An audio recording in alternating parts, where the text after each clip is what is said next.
It's amazed me when I read in Genesis 39. Genesis 39. I was recently thinking about it also, Genesis 39. How Joseph, when he was tempted by Potiphar's wife,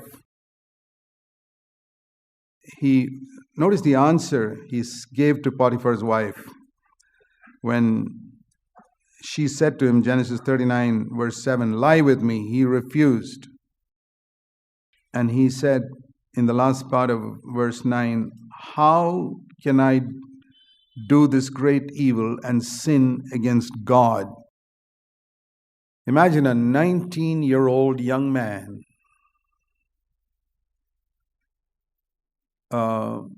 saying something like that, who has no Bible, and Jesus hasn't come, he doesn't know anything about Jesus Christ, no Holy Spirit dwelling in him, no fellowship, no meetings, no marriage seminars, no instructions to young people how to overcome temptations of sex. Today, people need to hear so many messages on overcoming sexual temptation. He didn't hear one. And he didn't have a Bible. He had a God-fearing father who told him a little bit, but that father was not here. It left him, he was sold away as a slave, and his family was far away in a heathen country, far away from relatives, friends. And he's not going after a woman, it's a woman coming after him. And you can see a lot of that today also. Women who will throw themselves at you. Imagine, maybe she was an attractive woman. Some attractive woman throws herself at you, and there's nobody you know around, and you're all alone in the room. And you're far away, and you got to admire this fellow Joseph. That taught me one thing. To overcome sexual temptation, you don't need the Bible. You don't need a church. You don't need to hear messages on how to overcome sexual temptation. You don't need fellowship. You don't need anything except the fear of God. What all excuses we make when we fall into sexual sin. Oh, I'm not filled with the Holy Spirit. Oh, brother, I was not careful. I wasn't reading the Bible enough. I wasn't attending the meetings enough. No, brother. Go to the root cause. You have no reverence for God. He wasn't there in your eyes. He was there watching you, but you ignored him. Every time we fall, even in our thoughts, in the sexual area, and I'm talking married people, you're working with women, I'll tell you this, if you're not faithful in this area, you will never have wisdom. You say, what's the connection between my talking flirtatiously and never touching a woman in my office, but just talking flirtatiously and having problems at home? You don't have fear of God there, and the fear of God is the beginning of wisdom. And there in your office, you prove the whole day that you have no fear of God at all. Well, you're never going to get wisdom. You're never going to get wisdom to run your home. You're never going to get wisdom to have a happy marriage. Because it's wisdom that builds the house. So how shall we start? The fear of the Lord. Reverence for God. Like that brother Lawrence wrote a book on the practice of the presence of God. Lord, you're here. You, Lord, you see me all the time. You see me all the time. You're watching over me. You're here right now. I can't afford to sin. How can I? What a question. How can I commit this sin against God? Do you read some of these Old Testament people and find them put you to shame?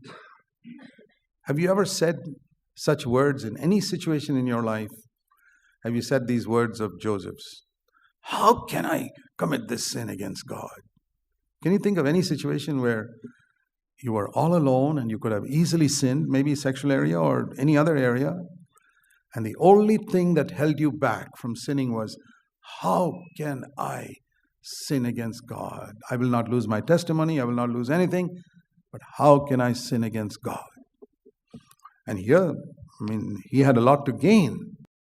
He could have pleased his master's wife and got promotions and all types of things. He's willing to lose all that. Imagine just the fear of God.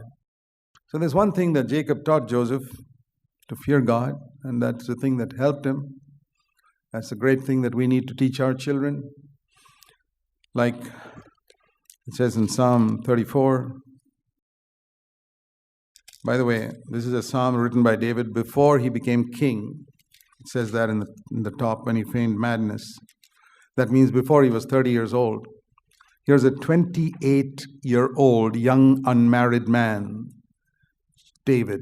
He wrote it when he was maybe 28, definitely less than 30. Psalm 34, verse 11. Come, you children, listen to me. I will teach you the fear of the Lord.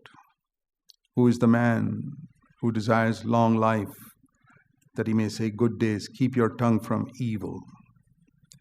Verse 14. Seek peace and pursue it, because the eyes of the Lord are toward the righteous. Come, you children, verse 11. I will teach you the fear of the Lord. Boy, I wish we had some 28-year-old young men and women in our church who could say to others, come, my brothers and sisters, I will teach you the fear of the Lord. This is David, who had no New Testament, just a few books of the Old Testament.